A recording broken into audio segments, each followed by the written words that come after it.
ನಿನ್ನೆಯಷ್ಟೇ ಪ್ರಪಂಚದಾದ್ಯಂತ James release ಆಗಿ ಹೊಸ ಇತಿಹಾಸವನ್ನು ನಿರ್ಮಿಸಿದೆ. ಕನ್ನಡ ಚಿತ್ರರಂಗದಲ್ಲಿ ಹೊಸ ಇತಿಹಾಸವನ್ನು ಬರೆದಂತಹ ಜೇಮ್ಸ್ ಸಿನಿಮಾ ದಿನದಿಂದ ದಿನಕ್ಕೆ ಪ್ರೇಕ್ಷಕರನ್ನು ತನ್ನತ್ತ ಸೆಳೆತಾನೇ ಇದೆ. ಹಾಗೆ ರಾಜ್ಯ ಹಾಗೂ ರಾಜಧಾನಿಯಲ್ಲಿ ಒಂದಿಷ್ಟು ದಾಖಲೆಗೆ ಜೇಮ್ಸ್ ಸಿನಿಮಾ ಸಾಕ್ಷಿಯಾಗಿದೆ.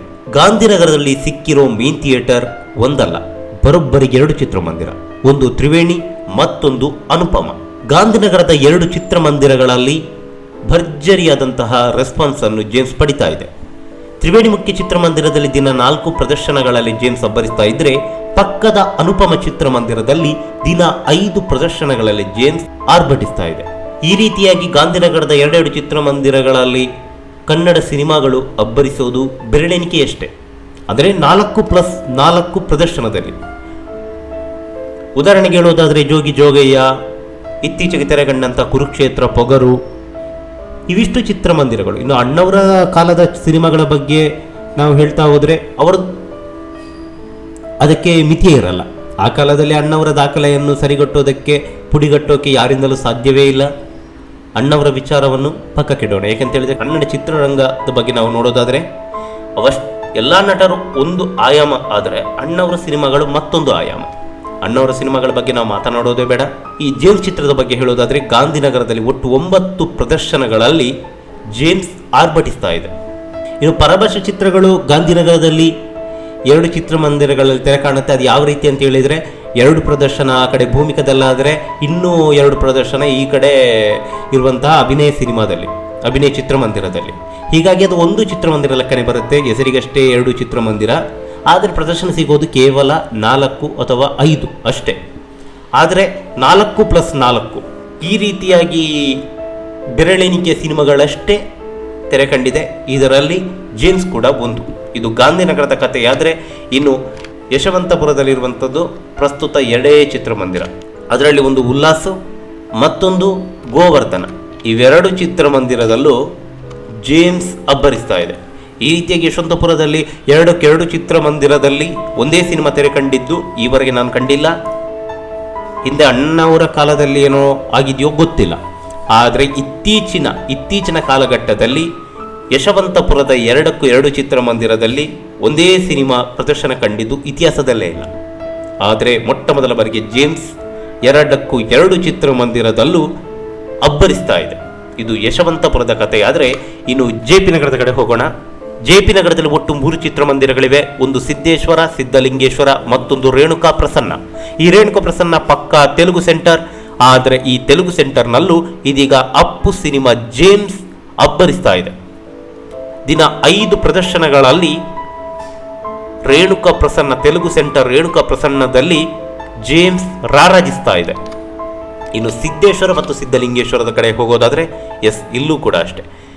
ಸಿದ್ಧಲಿಂಗೇಶ್ವರ ಮತ್ತು ಸಿದ್ದೇಶ್ವರ 2 ಚಿತ್ರಮಂದಿರಗಳಲ್ಲಿ ದಿನ 5 ಪ್ರದರ್ಶನದಲ್ಲಿ ಜೇಮ್ಸ್ ಆರ್ಭಟಿಸ್ತಾ ಇದೆ. ಅಂದರೆ JP ನಗರದಲ್ಲಿ ಒಟ್ಟು 15 ಪ್ರದರ್ಶನ ಜೇಮ್ಸ್ ಸಿನಿಮಾಗೆ ನೀಡಲಾಗಿದೆ. ಇದು ಕೂಡ ದಾಖಲೆನೇ. ಯಾಕಂತ ಹೇಳಿದರೆ ಇಷ್ಟರವರೆಗೆ 5 ಫುಲ್ಲು ಕಂಪ್ಲೀಟ್ ಶೋವನ್ನು ನೀಡಿದ್ದು ಯಾವ ಸಿನಿಮಾಗೂ ಇಲ್ಲ. 2 ಚಿತ್ರಮಂದಿರದಲ್ಲಿ ಆದರೆ ಸಿದ್ಧಲಿಂಗೇಶ್ವರ ಮತ್ತು ಸಿದ್ದೇಶ್ವರದಲ್ಲಿ ಒಟ್ಟು 2 ಚಿತ್ರಮಂದಿರದಲ್ಲಿ ನಿಮಗೆ ರಿಲೀಸ್ ಆಗಿದೆ. ಹಾಗೆ ರೇಣುಕಾ ಪ್ರಸನ್ನದಲ್ಲಿ ಒಟ್ಟು 3 ಚಿತ್ರಮಂದಿರದಲ್ಲೂ ರಿಲೀಸ್ ಆದ ಉದಾಹರಣೆ ಇದೆ. ಆದರೆ 5 ಒಟ್ಟು 15 ಪ್ರದರ್ಶನದಲ್ಲಿ ಒಂದೇ ಸಿನಿಮಾ ರಿಲೀಸ್ ಆದ ಇತಿಹಾಸ ಇಲ್ಲ. ಅದು ಫಸ್ಟ್ ಟೈಮ್ ಆಗಿರುವಂಥದ್ದು. ಇನ್ನು ಮಾಗಡಿ ರಸ್ತೆಯ ಕಡೆ ಹೋಗೋದಾದರೆ, ಈ ಮಾಗಡಿ ರಸ್ತೆಯಲ್ಲಿ ಒಟ್ಟು 3 ಚಿತ್ರಮಂದಿರಗಳಿವೆ. 3 ಚಿತ್ರಮಂದಿರದಲ್ಲೂ ಒಂದೇ ಸಿನಿಮಾ. ಈ ಅಂಜನ್ ಚಿತ್ರಮಂದಿರದಲ್ಲಿ ಒಟ್ಟು 5 ಪ್ರದರ್ಶನ ನೀಡಲಾಗಿದೆ. ಈ ಅಂಜನ್ ಚಿತ್ರಮಂದಿರ ಪಕ್ಕ ಪರಭಾಷಾ ಅಡ್ಡ. ಬೆರಳೆಣಿಕೆಯ ಕನ್ನಡ ಚಿತ್ರಗಳಷ್ಟೇ ಇಲ್ಲಿ ತೆರೆ ಕಂಡಿವೆ. ಹಿಂದೆ ಕಲಾಸಿಪಾಳ್ಯ, ದರ್ಶನ್ ಅವರ ಕಲಾಸಿಪಾಳ್ಯ ಇಲ್ಲಿ 50 ದಿನವನ್ನು ಪ್ರದರ್ಶನ ಕಂಡಿದ್ದು ಅದೇ ಮೊದಲು. ಕನ್ನಡ ಯಾವ ಸಿನಿಮಾ ಕೂಡ 50 ದಿನವನ್ನು ಪ್ರದರ್ಶನ ಈ ಅಂಜನ್ ಚಿತ್ರಮಂದಿರದಲ್ಲಿ ಕಂಡಿಲ್ಲ. ಕಲಾಸಿಪಾಳ್ಯ ಮಾತ್ರ 50 ದಿನವನ್ನು ಪ್ರದರ್ಶನ ಕಂಡಂಥ ಕನ್ನಡ ಸಿನಿಮಾ. ಇಂತಹ ಅಂಜನ್ ಚಿತ್ರಮಂದಿರದಲ್ಲಿ ಜೇಮ್ಸ್ ಚಿತ್ರಕ್ಕೆ ಒಟ್ಟು 5 ಪ್ರದರ್ಶನ ನೀಡಲಾಗಿದೆ. ಹಾಗೆ ಪ್ರಸನ್ನ ಚಿತ್ರಮಂದಿರ, ಇದು ಕನ್ನಡ ಅತಿ ಹೆಚ್ಚು ಇಲ್ಲಿ ಕನ್ನಡ ಚಿತ್ರಗಳನ್ನೇ ಪ್ರದರ್ಶನ ಮಾಡಲಾಗುತ್ತೆ. ನೀವು ವೀರ ಚಿತ್ರಮಂದಿರದ ಅಬ್ಬರ ನೀವು ಈಗಾಗಲೇ ನೋಡಿರ್ಬೋದು. ಯಾವ ರೀತಿ ಒಟ್ಟು ರಾಜ್ಯದಲ್ಲೇ ಈ ಚಿತ್ರಮಂದಿರ ಈಗ ಸದ್ದು ಮಾಡ್ತಾ ಇದೆ. ಅಪ್ಪು ಅವರ ಎಲ್ಲ ಸಿನಿಮಾದ ಇಷ್ಟರವರೆಗೆ ಯಾವುದೆಲ್ಲ ಸಿನಿಮಾಗಳು ಅಪ್ಪು ಅವರು ಹೀರೋ ಆಗಿ ಅಭಿನಯಿಸಿದ್ದಾರೆ ಆ ಎಲ್ಲ ಸಿನಿಮಾದ ಕಟೌಟನ್ನು ಈ ವೀರ ಚಿತ್ರಮಂದಿರದಲ್ಲಿ ಹಾಕಿ ಸಿಕ್ಕಾಪಟ್ಟೆ ಜಾತ್ರೆ ಥರ ಸಂಭ್ರಮವನ್ನು ನಡೆಸ್ತಾ ಇದ್ದಾರೆ. ಈ ಒಟ್ಟು 3ಕ್ಕೆ 3 ಚಿತ್ರಮಂದಿರ, ಮಾಗಡ್ ರಸ್ತೆ 3ಕ್ಕೆ 3 ಚಿತ್ರಮಂದಿರದಲ್ಲೂ ಜೇಮ್ಸ್ ಅಬ್ಬರಿಸ್ತಾ ಇದೆ. ಇದೇ ರೀತಿಯಾದಂಥ ಪ್ರಮೇಯಗಳು ಕೇವಲ ರಾಜಧಾನಿ ಮಾತ್ರವಲ್ಲ, ರಾಜ್ಯಾದ್ಯಂತ ಅದೆಷ್ಟೋ ಊರಿನಲ್ಲೂ ಕೂಡ ನಡೆದಿದೆ. ಜೇಮ್ಸ್ ಸಿನಿಮಾ ಶತದಿನೋತ್ಸವವನ್ನು ಆಚರಿಸಲಿ, ಹಾಗೆ ಬೆರಳೆಣಿಕೆಯ ದಿನಗಳಲ್ಲಿ 100 ಕೋಟಿ ಕ್ಲಬ್ ಸೇರಲಿ ಅನ್ನೋದೇ ನಮ್ಮ ಆಶಯ. ನಮಸ್ಕಾರ.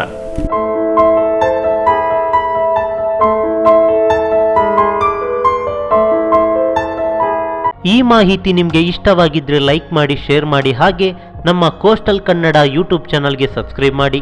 ನಮ್ಮ ಹೆಚ್ಚಿನ ಅಪ್ಡೇಟ್ಸ್ಗಳಿಗಾಗಿ ಕೋಸ್ಟಲ್ ನೆಟ್ವರ್ಕ್ ಇನ್ಸ್ಟಾಗ್ರಾಮ್ ಪೇಜ್ ಹಾಗೆ ಫೇಸ್ಬುಕ್ ಪೇಜ್ಗೆ ವಿಸಿಟ್ ಮಾಡಿ. ಧನ್ಯವಾದಗಳು.